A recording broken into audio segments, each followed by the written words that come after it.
Madame, Monsieur, merci de nous choisir pour vous informer. Bienvenue à cette édition du journal. Pour aujourd'hui, ouvrons par cette information, le gouvernement provincial du Nord Kivu lance une campagne de collecte d'armes et munitions. Toute personne remettant volontairement une arme recevra une prime de $100 pour un fusil AK-47, $200 pour une arme d'appui et $1 pour munitions, selon l'arrêté signé par le gouverneur du Nord Kivu, le général-major Somukakule Evariste. Suivez.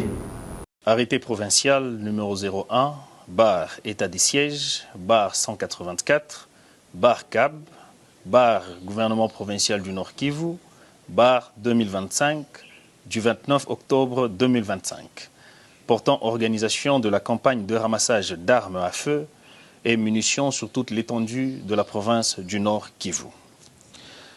Entendu que la prolifération et la circulation non contrôlée des armes à feu est l'un des facteurs qui contribuent à la prévalence de la violence armée.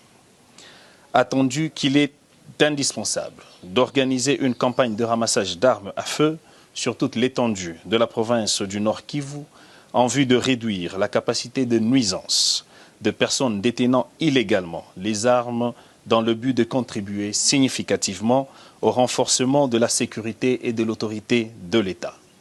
Sur proposition du Conseil provincial de sécurité, vu la nécessité et l'urgence, arrête. Article 1er. Le présent arrêté provincial a pour objet d'organiser une campagne de ramassage d'armes à feu, munitions et autres engins explosifs sur toute l'étendue de la province du Nord Kivu. Article 2. Sous la supervision du gouverneur de province, la campagne de ramassage d'armes à feu est organisée par une commission composée de la manière ci-après. Président, coordonnateur provincial en charge de la sécurité et des opérations. Vice-président, le conseiller près le gouverneur en charge de questions stratégiques. Rapporteur, le coordonnateur provincial du programme de désarmement, démobilisation, relèvement communautaire et stabilisation, PDDRCS en sigle. Rapporteur adjoint, un représentant de la société civile du Nord Kivu. Article 3. Au niveau de la ville, la commission est composée de la manière suivante. Maire de la ville, président. Chef de poste de l'Agence nationale des renseignements, vice-président. Auditeur de garnison, rapporteur. Article 4. Au niveau du territoire, la commission est composée de la manière ci-après. L'administrateur du territoire, président. Le chef de poste de l'Agence nationale de renseignement, vice-président. L'auditeur de garnison, rapporteur. Et puis au site Kivu, plus de 400 personnes déplacées ont été enregistrées après les récents affrontements entre les Wazalendo et Twirwaneho dans plusieurs villages de territoire de Fizi et Mwenga. Regardez.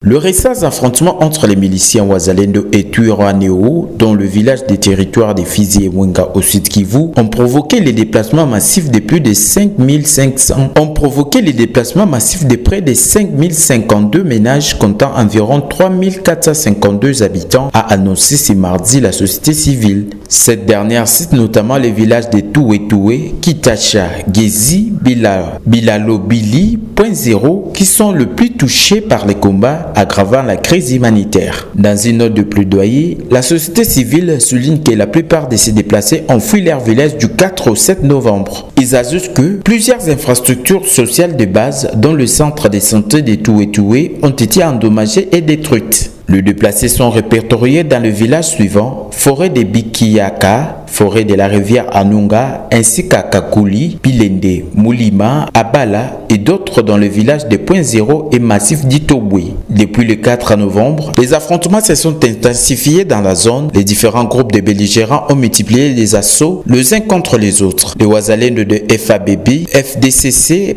APC, sous commandement de Goma Zito et Kakobo Inya, et les alliés FRDC ainsi que des FNDB, armée burundaise, s'affrontent contre les miliciens Twirwaneho, alliés des Red Tabara, AFC M23 soutenus par le Rwanda. La société civile plaide pour la cessation des hostilités et l'ouverture d'un couloir humanitaire dans la zone. Les enseignants de subdivision de Kakenge et Lebo 1 dans la province éducationnelle Kasaï 2 n'ont jamais été payés depuis le début de l'année scolaire 2025-2026. Ces derniers réclament leur salaire de mois de septembre et octobre 2025. Suivez. Scandant des chansons pour réclamer leur salaire de mois de septembre et octobre 2025, mais aussi le frais de fonctionnement des écoles primaires de sous-division de Kakenge et Luebo 1 dans la province éducationnelle Kasaï 2, les enseignants étaient dans la rue car pris en charge par l'État congolais via une banque opérant sur place à Kananga. Ils disent décliner la responsabilité sur toutes les conséquences néfastes que découlera de cette perturbation des activités scolaires. Dans leur périple, les enseignants ont chuté au siège de l'Assemblée provinciale du Kasaï central.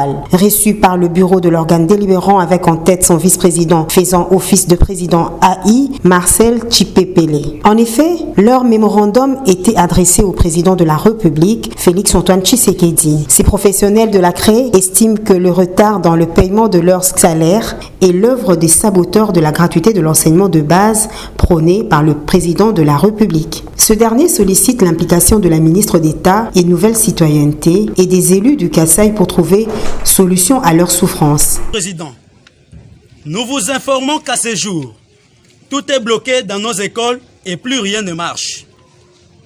Ce blocage est causé par les ennemis du peuple et vos ennemis même. Ceux-là qui vous combattent nuit et jour et qui suivent sans queto pour détruire vos œuvres et même vos projets.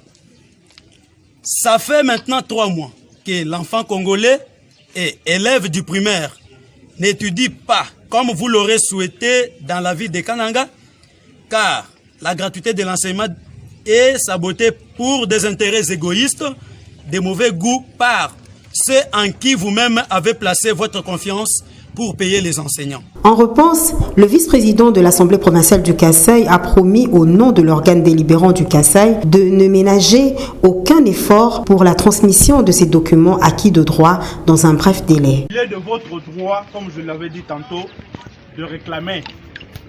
Parce que on dit souvent que un droit n'est droit que lorsqu'il est réclamé. Nous avons bien reçu votre mémo et nous, étant représentants du peuple, vos élus, nous ferons de tout nos mieux pour que le plus tôt possible, ces mémos soient transmis à qui de droit. Ces enseignants ont donné un préavis de 10 jours à dater du 10 novembre pour décréter un mouvement de grève sèche dans toutes les écoles publiques de la sous-division de Kakenge et Luebo. La délivrance du permis de conduire congolais est-elle sanctionnée par une formation sur la conduite automobile et maîtrise du code de la route? Suivez l'éditorial de Michel Pivos TV.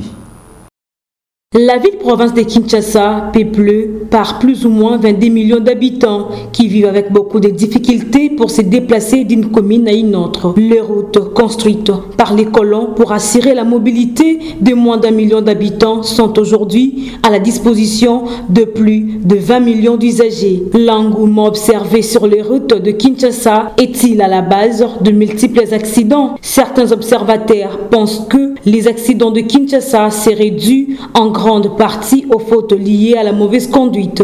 Il est important de savoir si les chauffeurs qui conduisent sur les routes congolaises sont-ils qualifiés. La délivrance d'un permis de conduire congolais est-elle sanctionnée par une formation sur la conduite automobile et la maîtrise du code de la route? Sous d'autres cieux, le permis de conduire est un diplôme délivré à un chauffeur qui a satisfait aux examens. En République démocratique du Congo, le permis de conduire est un document qui se vend à quiconque les souhaite. Certains Congolais achètent les permis de conduire avant même d'apprendre à conduire. Les rues de Kinshasa sont inondées par des chauffeurs non qualifiés et inexpérimentés qui sans doute sont à la base non seulement des accidents mais aussi et surtout des embouteillages monstres. N'est-il pas nécessaire que le gouvernement crée une direction générale sous tutelle du ministère des Transports et Communications afin de mettre de l'ordre dans ces secteurs? Les motards et d'autres chauffeurs constituent une grande couche de la population congolaise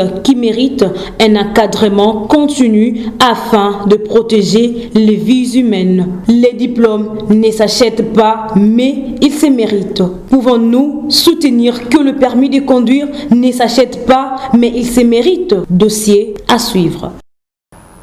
Poursuivons notre journal avec cette information. L'Assemblée nationale, l'ambiance était au rendez-vous mardi 11 novembre 2025 au Palais du Peuple où s'est déroulée la campagne électorale en vue du remplacement des membres démissionnaires du bureau, à savoir l'honorable Vital Kamerhe, ancien président, et Dominique Mounongo, ancien rapporteur adjoint. Suivez.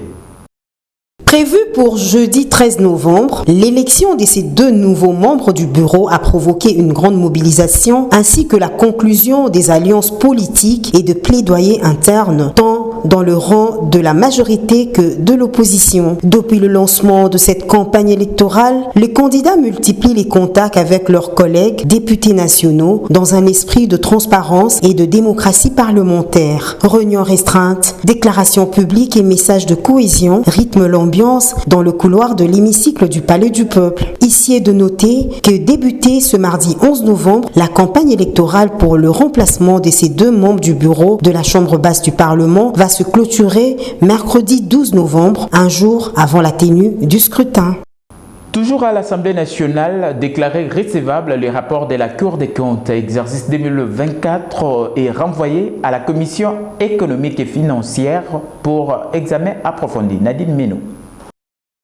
Sous la conduite du président intérimaire de la Chambre basse, l'honorable Isaac Jean-Claude Chilumbai, le premier président de la Cour de compte, Jimmy Mungangangbaka, a procédé ce lundi 10 novembre 2025 à la présentation de l'économie du rapport général de la Cour de compte sur le contrôle de l'exécution de la loi de finances 2024 devant la représentation nationale. L'économie de ce rapport a porté sur 7 points, notamment la rectification de la loi de finances initiale, l'exécution des politiques publiques prioritaires, l'expérimentation des budgets programmes, la situation des indicateurs de performance budgétaire, la fiabilité des données contenues dans le projet de loi portant reddition de comptes 2024, la détermination du vrai solde global du budget du pouvoir central tel que réexécuté par la Cour de compte. La Cour de compte invite le gouvernement à apporter des corrections subséquentes au projet de loi portant reddition de comptes pour se conformer aux prescrits de la LOFIP et des principes comptables universellement reconnus. Notons que la plénière s'est ouverte par les différentes motions sollicitant la publication de la liste définitive de candidatures retenues par la commission technique chargée d'examiner les dossiers pour le poste de rapporteur adjoint de l'Assemblée nationale. Motion portée notamment par l'honorable Gratien Irakan. À cette question, le président intérimaire Isaac Jean-Claude Chilumbai a précisé que le rapport sera rendu public dans les prochaines heures et mis à la disposition de la plénière et du public. À cet effet, le bureau a eu à entamer des consultations avec l'opposition pour tranquilliser les esprits en vue d'organiser un scrutin libre, démocratique et apaisé au poste de rapporteur adjoint très sollicité par plusieurs candidats. Dans la nuit du 11 au 12 novembre, la ville-province de Kinshasa a été durement frappée de nouveau par une forte pluie qui a causé d'importants dégâts matériels et a perturbé la vie quotidienne de nombreux habitants, dont plusieurs communes de la ville de Kinshasa. Images et commentaires. La pluie diluvienne qui s'est abattue dans la ville de Kinshasa du 11 au 12 novembre a causé d'importants dégâts matériels dans plusieurs communes. Plusieurs maisons se sont effondrées. Les incidents les plus graves se sont produits sur la route Kimwenza-Gare au niveau de l'arrêt de chemin. Nous sommes dans la commune de Mongafula où 2 bâtiments ont été emportés et une personne a perdu la vue. Sur la même route, une érosion s'est ouverte au niveau de l'arrêt Kondo, divisant la chaussée en deux et empêchant la circulation des personnes et des véhicules. Et de l'autre côté, dans la commune de Kimbanteke, précisément au quartier Mokali. À travers cette pluie diluvienne, un mur d'une maison de la place s'est effondré et a fait état de 2 morts selon les informations recueillies sur place. Cette situation dramatique met en lumière les conséquences alarmantes d'une gestion adéquate de déchets par une partie de la population qui obstrue les caniveaux et aggrave les inondations. À ce stade, aucun bilan officiel n'a été communiqué par les autorités urbaines et la population quinoise appelle à une intervention rapide. Prenons l'actualité sportive dans ce journal à 24 heures du choc explosif qui les opposera aux Lions indomptables du Cameroun au barrage des éliminatoires de la Coupe du Monde 2026 zone Afrique. Les Léopards de la RDC continuent de peaufiner leur préparation sur place à Rabat au Maroc afin de mieux affûter leurs armes dans ces matchs qui s'annoncent très décisifs. Audrey Ugondalemba. C'est un choc entre des géants du football de l'Afrique centrale qui s'annonce électrique et palpitant au barrage des éliminatoires de la Coupe du Monde 2026 zone Afrique. Les Léopards de la République démocratique du Congo et les Lions indomptables du Cameroun s'apprêtent à en découdre dans un duel de bêtes féroces qui déterminera les maîtres de la jungle. C'est en ce sens que les fauves congolais qui doivent désormais passer sur toutes les émotions avant de rejoindre la grande messe du football mondial prévue l'année prochaine ont érigé depuis le dimanche dernier leur quartier général dans la capitale marocaine de Rabat. Sur place, les Léopards continuent de peaufiner leur préparation sous la direction du sélectionneur national Sébastien Dessap, envie de mieux aborder cette étape décisive de la compétition. Après les premiers jours du travail effectué en salle de finesse, axé essentiellement sur la préparation physique et la récupération, l'intensité a monté d'un cran au deuxième jour. Les groupes restaient concentrés et déterminés à peaufiner les derniers détails avant la bataille face aux Lions indomptables. Pour ce mercredi 12 novembre, les Congolais ont visité les stades du match et ont effectué une ultime séance d'entraînement avant les chocs, le CG du 13 novembre. Ce mini-tournoi des barrages africains déterminera les représentants du continent pour les barrages intercontinentaux prévus au mois de mars de l'année prochaine au Mexique. Toujours un sport pour nous quitter, le football club Les Aigles du Congo vient de bénéficier de 6 points au bureau après des sanctions de la commission disciplinaire de la LINAFOOT infligeant de forfait au football club MK Etachete, au football club Renaissance du Congo. Toujours avec Audrey Ugondalemba. La commission disciplinaire de la Ligue nationale de football vient de frapper fort sur quelques litiges enregistrés à la 31e édition du championnat national Illico Cash Ligue 1 en infligeant des sanctions sévères aux certaines équipes. Au total, des forfaits ont été infligés au football club MK Etachete et au football club Renaissance du Congo dans les réserves déposées contre ces derniers par le football club Les Aigles du Congo. D'abord, le football club MK Etachete qui avait réussi à battre sur les terrains les samouraïs de buts à 1 perd ses matchs par forfait 0 but contre 3 pour avoir aligné frauduleusement les joueurs Luison Sefou, pourtant suspendu pour 4 matchs après avoir prononcé des propos injurieux envers un arbitre la saison dernière alors que son équipe jouait à la Ligue D. En outre, la commission disciplinaire a également sanctionné pour 3 mois et d'une amende de $50 américains le secrétaire sportif du club, M. Trésor Kisungu, alors que le club a écopé d'une amende de $100 américains. Autre forfait qui bénéficie les Aigles et du match l'ayant opposé au football club Renaissance du Congo qui s'était soldé sur un nil d'un but partout. Les Oranges de Kinshasa sont sanctionnés pour l'alignement inéligible du joueur Mapangila alors que ce dernier est sous suspension de 12 mois par les comités d'organisation de la 59e Coupe du Congo pour avoir agressé un arbitre lorsqu'il évoluait sous les couleurs du football club Étoile du Kivu la saison passée. Enfin, la Ligue nationale de football suspend les résultats du match ayant opposé au stade Dominique Dur de Kolwezi l'association sportive Simba et les tout-puissants Mazembe soldés sur les scores nuls d'un but partout pour des désordres ayant émaillé la fin de cette rencontre. Par conséquent, le football club Les Aigles du Congo, qui bénéficie de 2 victoires sur tapis vert, grimpe au classement du groupe B du championnat national en quittant la zone rouge, soit la 12e place pour la 6e place. Madame, Monsieur, cette édition du journal est complètement terminée, qui a connu la participation de Cynthia Moutoumossi, d'Orkas Pambou, Audrey Ougondalemba, réalisé par Ellie Ilunga. Quant à moi, je vous dis au revoir et l'actualité continue sur nos antennes.